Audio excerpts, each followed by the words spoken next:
Bueno, ahora vamos a ver otra combinación que se puede encontrar, que es la proporcional derivativa. La derivativa no la vamos a poder encontrar por sí sola, porque es una acción de adelanto y tiene que tener un parámetro, una referencia que se va a adelantar. Por eso siempre la vamos a encontrar combinada con la proporcional o bien con la P y D.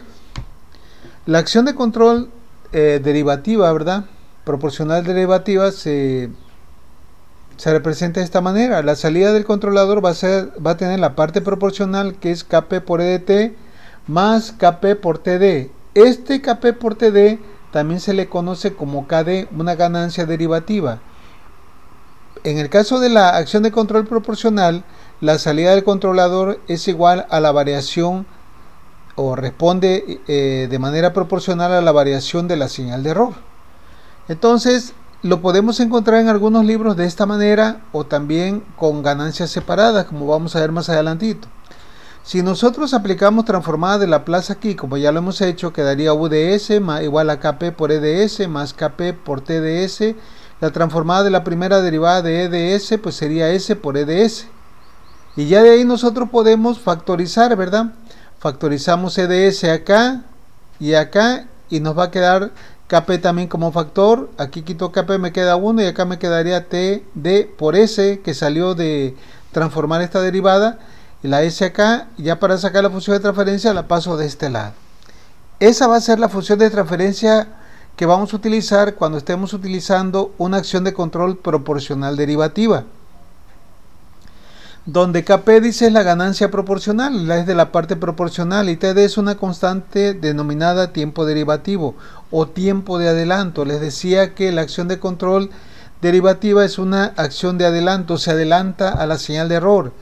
Por eso, ¿verdad? Nos vamos a dar cuenta ya cuando terminemos esto y hagamos un resumen de todas las acciones de control, que esta, ¿verdad?, es una de las que provoca un adelanto, un adelanto en la respuesta, hace que el sistema responda lo más rápido posible. El tiempo derivativo, dice, es el intervalo de tiempo en el que la acción de control derivativa se adelanta a la acción de control proporcional. Bueno, otra forma, decíamos, de encontrar esta función de transferencia es mediante ganancias separadas, Kp y Kd. Kd es la ganancia derivativa. Kp, acuérdense que es la ganancia proporcional. Entonces, la podemos encontrar así o así, no hay problema.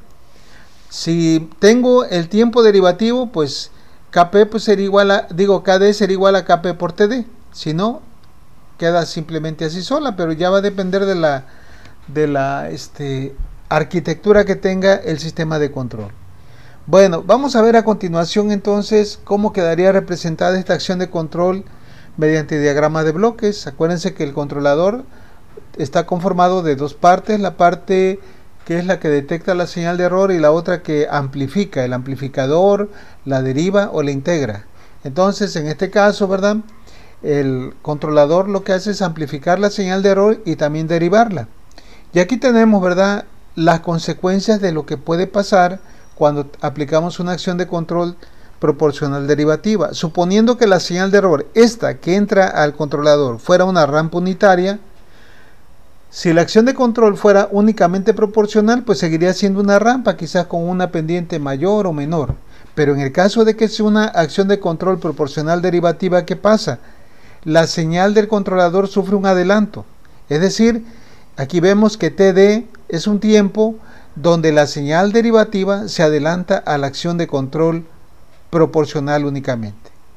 Bueno, los efectos que va a tener esta acción de control, pues va a ser una combinación de lo que ya habíamos visto anteriormente. Ahorita vamos a verlo, vamos a resumirlo. Sobre todo, ¿verdad?, esta acción de control derivativa nos ayuda a reducir el sobreimpulso. Y otra de las ventajas que vamos a ver más adelantito es que va a responder más rápido el sistema. Bueno, y la última acción de control donde se combinan las tres acciones básicas de control, pues es aquella, ¿verdad?, donde el controlador hace que primeramente amplifica la señal de error, luego la integra y luego la deriva.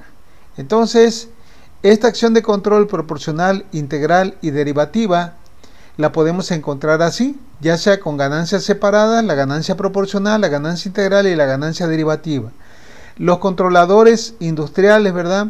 Pues traen, si son PID, traen 3 potenciómetros en el caso de que sean electrónicos para que yo pueda ajustar el valor de KP, el valor de KI y el valor de KD. Si nosotros aplicamos transformada de Laplace a esto, ¿cómo quedaría? Pues quedaría UDS igual a KP por EDS más KI. La transformada de Laplace de la integral pues sería EDS entre S, y acá la transformada de Laplace de la derivada sería KdS por EDS. Aquí todo nos queda como factor a EDS. Si factorizamos y lo pasamos para acá, ya nos queda la función de transferencia. Aquí solamente quedaría KP, aquí KI sobre S y acá KD sobre S. Si sumamos estos términos, ¿verdad? Entonces, al sumarlos nos quedaría esto así: S entre 1 a S por KP, KPS. S entre S a 1 por KI, KI. Y S entre 1 a S por KDS, pues KDS cuadrado. Ya quedaría esto de manera ordenada en orden descendente. Y esto sería la ganancia proporcional, la ganancia integral y la ganancia derivativa. ¿Qué efectos va a tener este controlador? Es el más potente, ¿verdad? El más poderoso en la parte de control clásico. No quiere decir que este va a ser el más sofisticado de todo, porque para control moderno pues hay otras estrategias, como es retroalimentación de estados, observadores. Es otro rollo, ¿verdad? Pero eso ustedes lo verían en el caso de que estudiaran una maestría en control, ¿verdad? Por ejemplo, que se fueran allá al Politécnico, al CIMBESTAF, a la UNAM, al CENIDET, o alguna escuela de prestigio, ¿verdad? De renombre. Porque si se van a Tres Valles, pues ahí no van a ver esto. Entonces, ¿qué pasa, verdad? Con la salida del controlador, si tenemos una acción de control integral, proporcional, integral, derivativa. Si resulta, ¿verdad?, que la señal de error es una rampa, pues aquí, ¿qué pasaría si fuera solamente proporcional? Pues seguiría siendo la rampa. Ya hemos dicho que la proporcional únicamente amplifica la señal de error. Entonces, dependiendo de la ganancia KP, si es mayor a 1, pues esto va a tener una pendiente mayor. Si es menor a 1, una pendiente menor. Ahora, si fuera proporcional derivativa, ¿qué pasaría? Ya dijimos que la acción derivativa lo que hace es provocar un adelanto con respecto a la acción proporcional. Seguiría siendo una rampa, pero adelantada. Ahora, si se trata ya de una acción combinada, proporcional, integral y derivativa, pues tendríamos lo siguiente: ya tendríamos una especie de parábola que va a responder mucho mejor, más rápido, ¿verdad? ¿Esto a dónde va? Todas estas señales que estamos viendo aquí van a ir al actuador. Es un efecto que va a provocar hacia el actuador. Ustedes vean, si aquí, ¿verdad?, la señal PD es una rampa, es T. Si ustedes integran T, la integral de T, ¿cuál sería? T cuadrada sobre 2, o sea, sería una parábola. Y esto va a responder lógicamente más rápido, va a hacer que el actuador responda de una manera todavía más rápida que si fuera simplemente proporcional derivativa. Ya con el proporcional integral, pues mejora esto. Bueno, ¿alguna pregunta hasta aquí? ¿Alguna duda?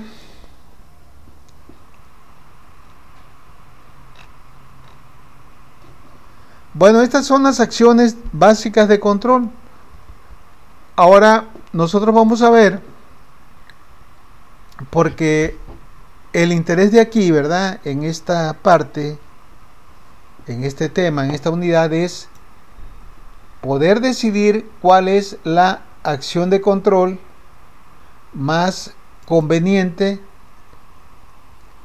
que debo de aplicar para que el sistema responda de la mejor manera posible.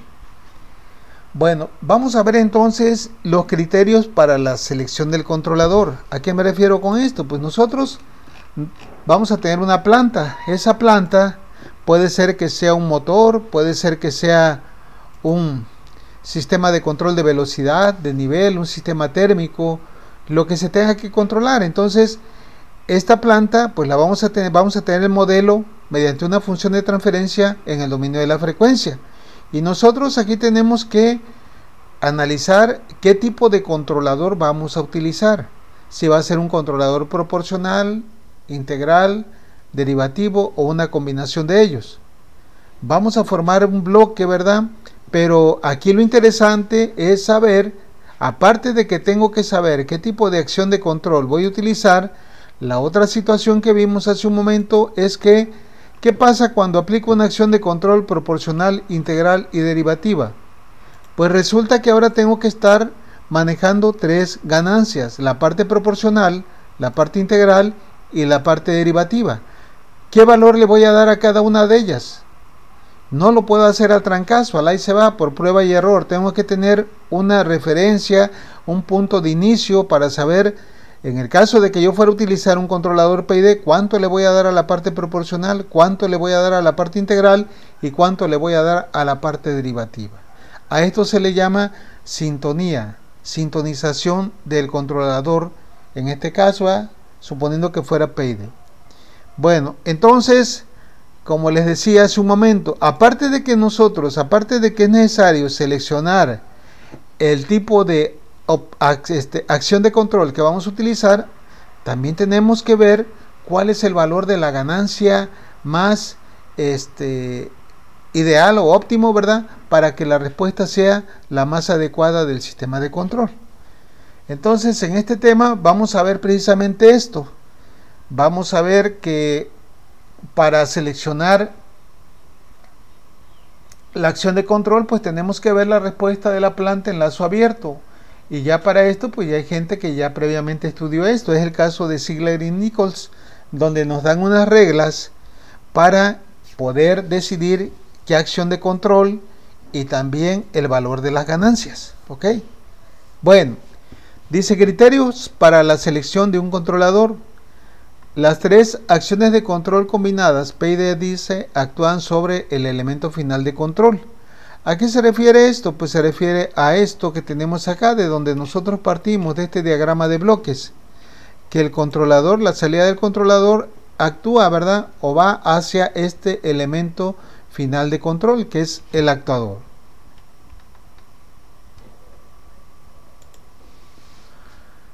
Sus características esenciales ya estudiadas pueden resumirse así. Dice, la acción de control proporcional cambia la posición de la válvula proporcionalmente a la desviación de la variable con respecto al punto de consigna. ¿A qué se refiere con esto? O sea, aquí se está suponiendo que el actuador es una válvula, que en la mayoría de los casos así es. ¿Por qué digo que en la mayoría de los casos? Vamos a suponer que nosotros estamos controlando la temperatura de un horno. ¿Y cómo controlamos la temperatura de un horno de gas? Pues tenemos que controlar el flujo de gas.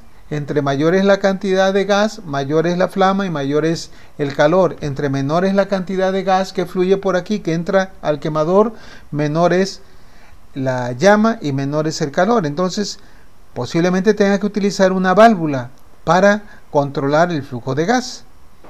Ahora, en el caso de un sistema de control de nivel, nosotros vimos también que el nivel, para mantenerlo constante, se debe de cumplir la condición que el caudal que entra es igual al caudal que sale.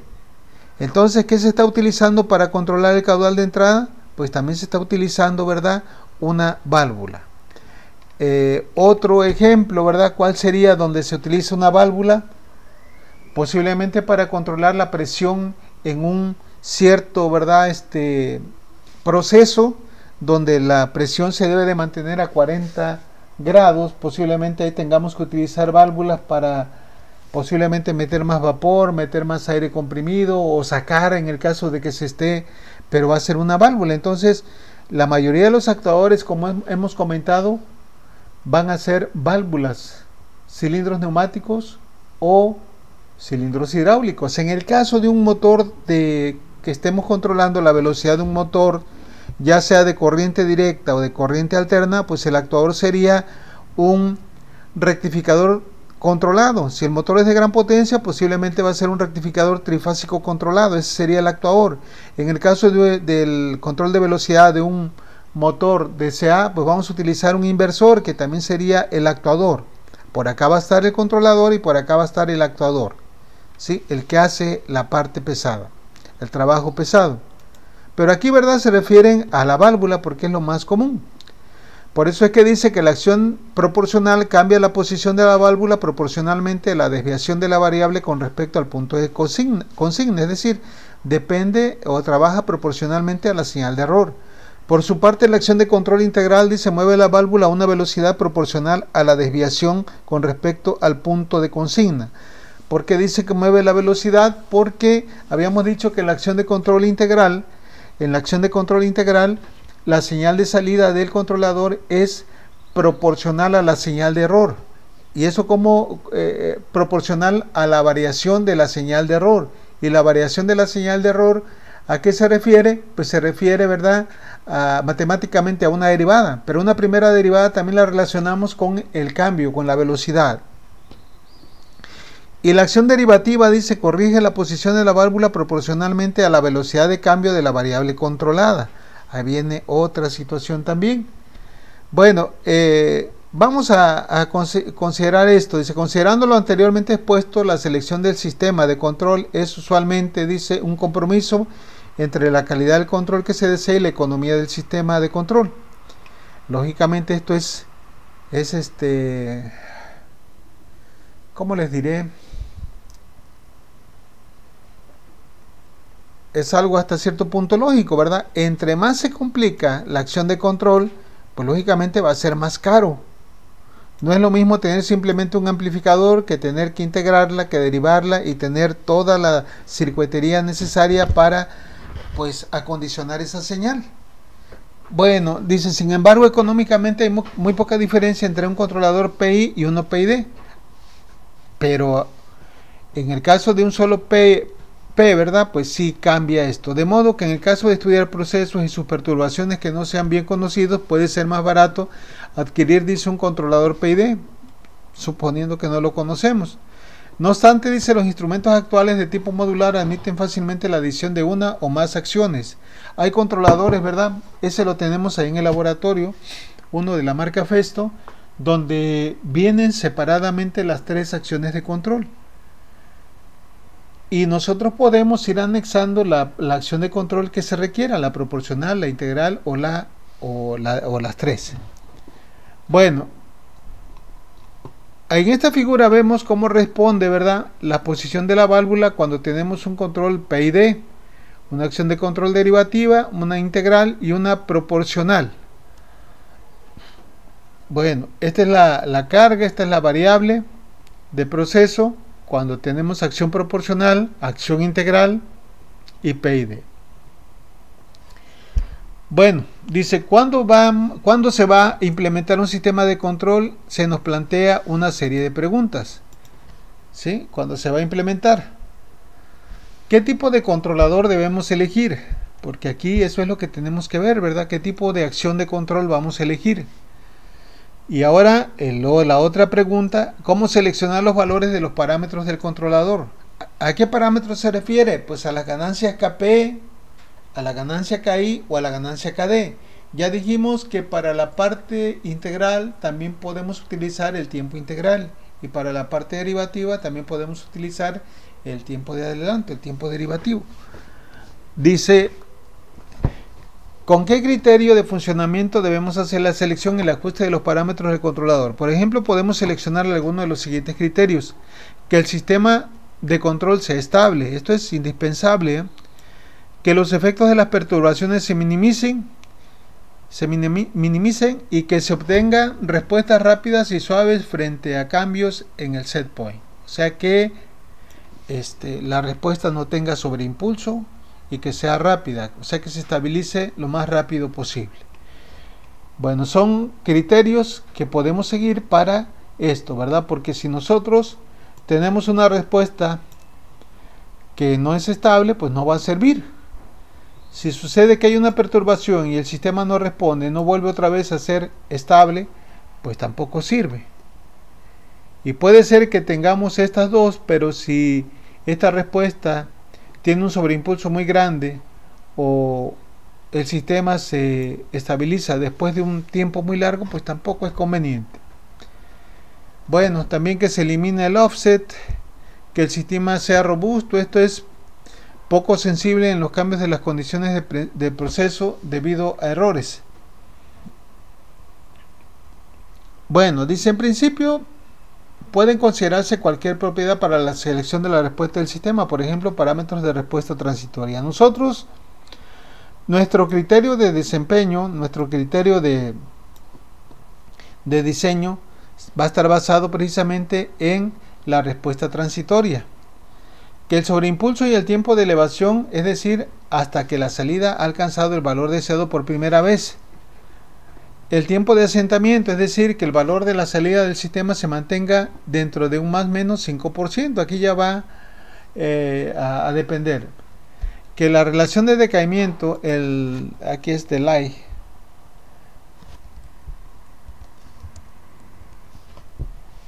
La relación dice entre la altura y el primer pico y la frecuencia de oscilación. Todos estos son parámetros, ¿verdad?, que podemos considerar. Nosotros vamos a utilizar parámetros de los que vimos, los que analizamos en la unidad 3, para que con base a esto podamos llevar a cabo la selección de la acción de control y sobre todo decidir los parámetros, el valor, perdón, de las constantes de las ganancias de cada una de las acciones de control. Bueno, esta tabla es muy importante porque nos muestra de manera resumida, en base a los parámetros de respuesta transitoria, cuáles son los efectos que se tienen. Por ejemplo, aquí tenemos la acción de control y aquí están los son 3 parámetros más el error de estado estable. Tenemos el tiempo de elevación, el sobreimpulso y el tiempo de estabilización, aparte del error de estado estable. Entonces, cuando a un sistema se le aplica una acción de control proporcional, el tiempo de elevación o el tiempo de crecimiento disminuye. Sin embargo, el sobreimpulso aumenta. El tiempo de estabilización tiene un cambio muy pequeño, ¿verdad? Y el error puede decrecer, como veíamos en su momento cuando vimos la acción de control proporcional. Decíamos que entre mayor es el valor de Kp, menor es el error de estado estable. La otra acción de control, que es la integral, también dice que el tiempo de elevación se reduce, el sobreimpulso aumenta. Habíamos dicho esto, ¿verdad?, que debemos de tener cuidado porque no podemos aumentar mucho KI porque el sobreimpulso aumenta.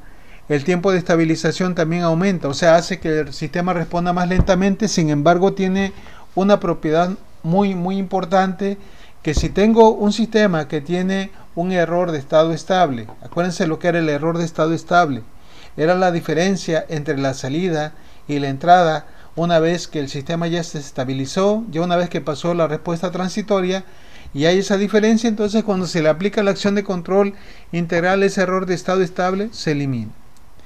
Y la última parte, ¿verdad?, la acción de control derivativa, dice que el tiempo de elevación sufre un pequeño cambio, pero sí acá en el sobreimpulso lo decrece, lo reduce el sobreimpulso. El tiempo de estabilización también lo reduce.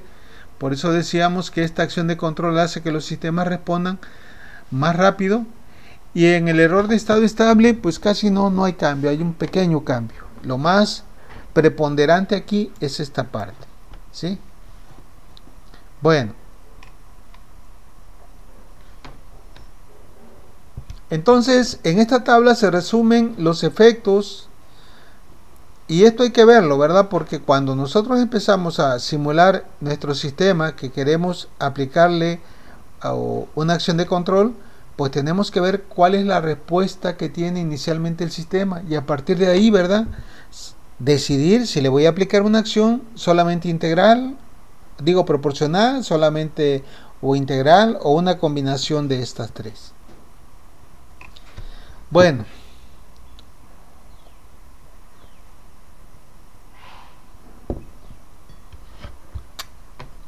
decíamos un momento, ¿verdad?, que hace un momento que lo que tenemos que hacer cuando vamos a diseñar un sistema de control es decidir qué acción de control vamos a utilizar, y también vamos a decidir o vamos a ver cuáles son los valores de las ganancias. Ya una vez que seleccionamos la acción de control, pues tenemos que ver cuál va a ser el valor de Kp, Ki o Kd. Bueno, pues este trabajo, ¿verdad?, ya lo hicieron hace muchos años estos señores, Ziegler y Nichols. Nos dieron dos métodos para poder saber cuál acción de control conviene analizar, y también una pauta, ¿verdad?, para encontrar los valores iniciales de Kp, Kd y Ki.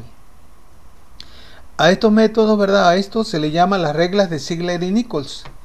Dice que son métodos que nos permiten llevar a cabo la sintonización de los controladores analógicos industriales PID. Aquí hablan del conjunto PID, pero puede ser solamente proporcional, integral o los tres.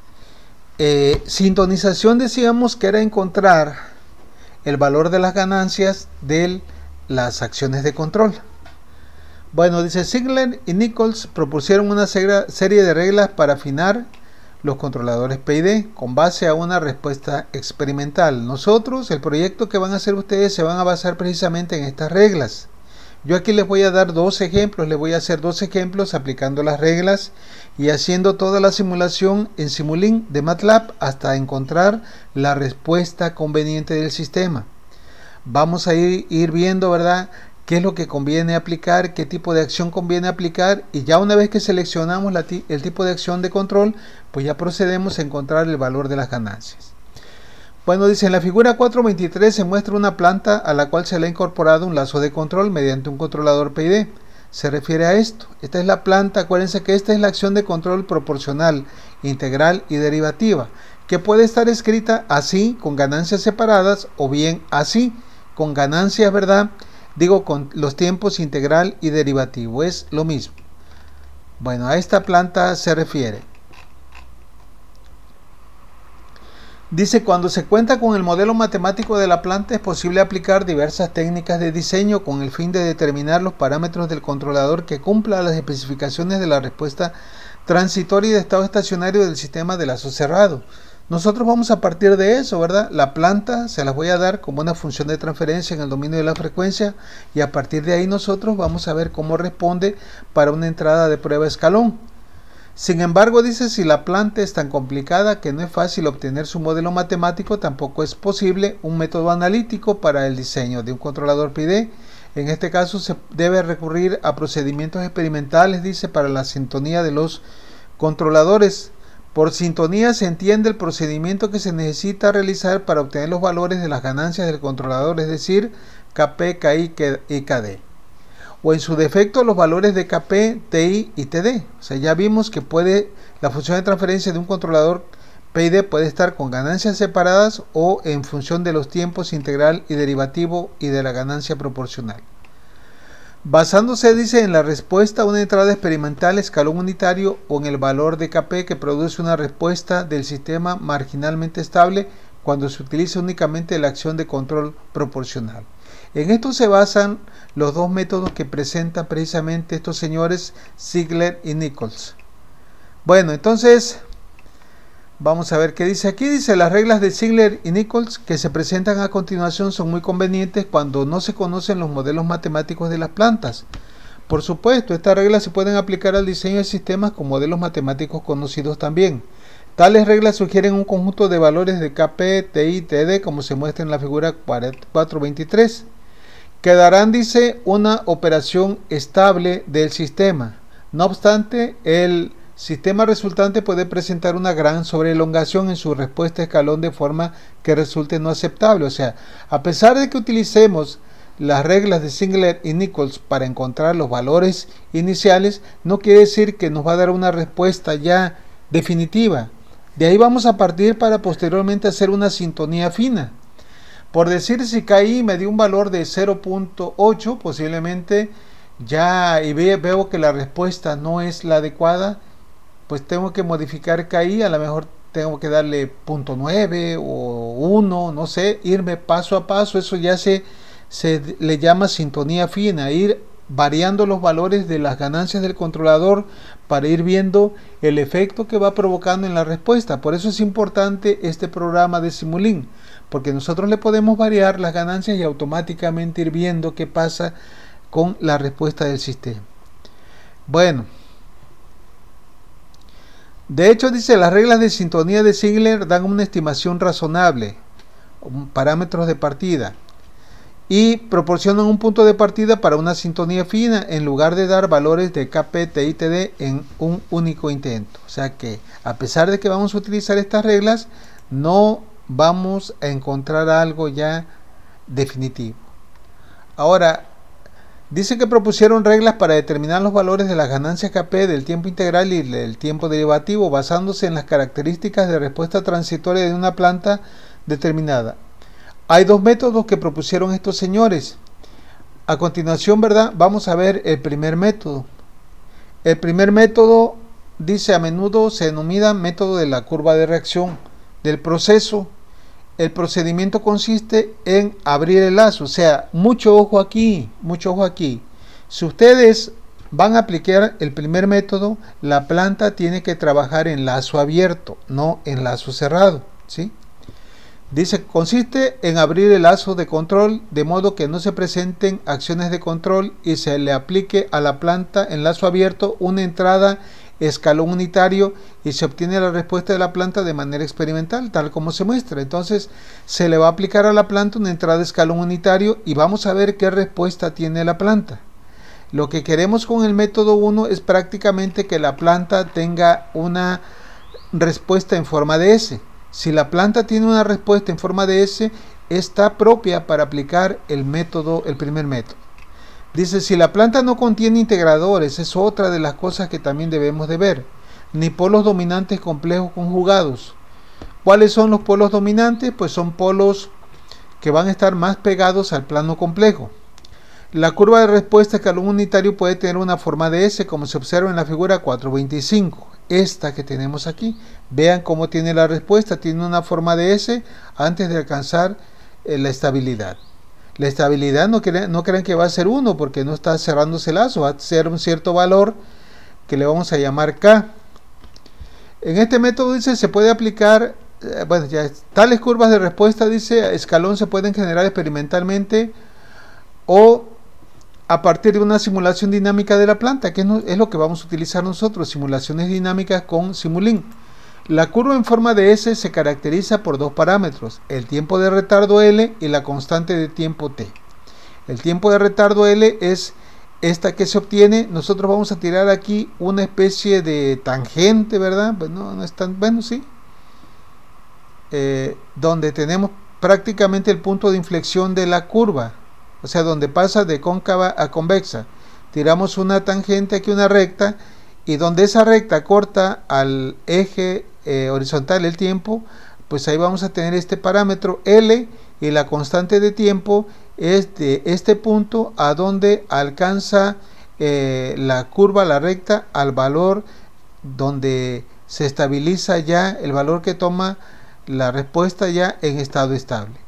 Entonces el tiempo de retardo es L y la constante de tiempo es T. El tiempo de retardo y la constante de retardo se determinan, dice, dibujando una recta tangente en el punto de inflexión de la curva S y determinando las intersecciones de esta tangente con el eje del tiempo y con la línea C de TK, tal como se muestra en la figura. Entonces, nosotros ya una vez que tenemos la curva de respuesta, la podemos sacar de MATLAB, luego llevárnoslas a un editor de dibujo, ¿verdad? Y ya ahí tirar las curvas y sacar precisamente el valor de L y de T.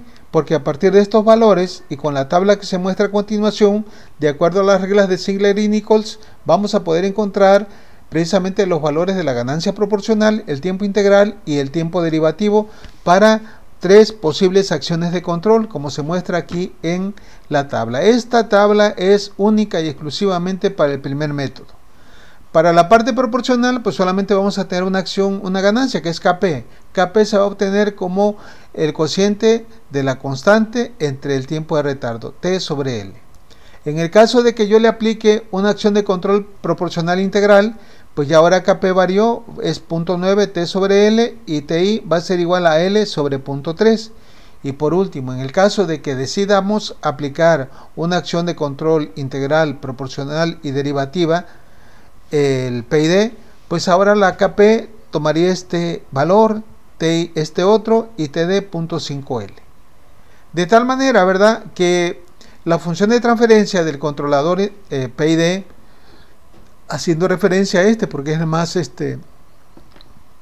común, pero eso no quiere decir que no puedan aplicar esto. Les decía, tenemos que ver la evolución de la planta. A veces empezamos con un proporcional, pero vemos que hay mucho error de estado estable. Entonces, como yo sé que la integral reduce el error de estado estable a 0, pues me cambio a PI.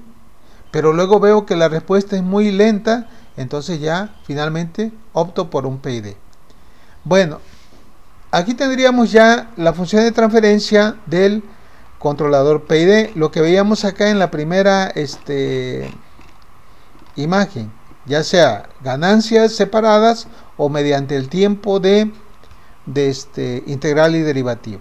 Si nosotros multiplicamos esto aquí y hacemos la analogía con esto, pues quedaría Kp por 1 Kp. Quiere decir que Kp seguiría siendo Kp. Ahora, Kp por esto quedaría Kp entre Ti. Eso quiere decir que Ki sería igual a ¿quién? A Kp entre Ti. Y si multiplico Kp por Td, pues quedaría Kp Td, que sería igual a ¿quién? A Kd. De esa manera podemos encontrar también las ganancias a partir de ¿quién? De estos tiempos que se pueden obtener con las tablas. Entonces aquí está la función de transferencia, y si nosotros sustituimos, fíjense bien, para un controlador integral los valores de Kp, Ti y Td, pues Kp era igual a ¿cuánto? A 1.2 por Tl, ya quedó aquí esto, Kp.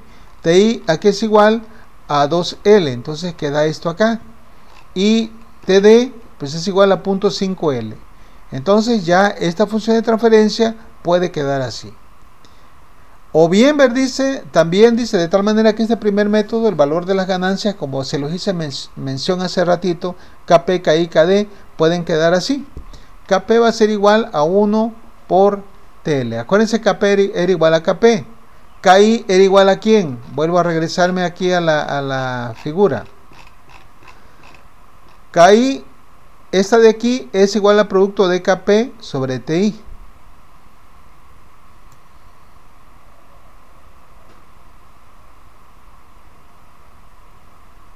Kp sobre Ti, sustituimos el valor de Kp y de Ti y nos da esto así, ¿verdad? Nos da, aplicamos medios por medios y extremos por extremos, nos da 0.6T entre L al cuadrado. Y por último, Kd es igual al producto de Kp por el tiempo derivativo.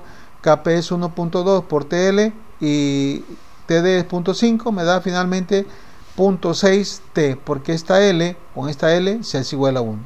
Y la función de transferencia ya quedaría de la forma siguiente. Como ya sabemos, esto así, ¿verdad? Esto acá. Y ¿verdad? Pues ya sería dándole los valores, sacando los valores con los parámetros que obtuvimos, pues ya tendríamos esta forma de controlador, que es la que más se utiliza, ¿sí? Pero Singler y Nichols lo sacaron en base a los tiempos, al tiempo de retardo y a la constante de tiempo. Bueno, no sé si hay alguna pregunta con esto. Ahorita les parezca algo también un poquito desconocido, pero lo vamos a ir aplicando ya con un ejemplo para que ustedes vayan viendo qué es lo que vamos a agarrar, ¿verdad? De cada uno de los métodos, cómo los vamos a enfocar a un determinado problema, porque esto es lo que van a hacer para esta unidad. Muy bien, entonces, pues aquí lo vamos a dejar, jóvenes. Ya si Dios quiere, mañana comenzamos con el segundo método. El segundo método son como 2 hojas y ya de ahí nos arrancamos, ¿verdad? Con los ejemplos que vamos a hacer en esta unidad.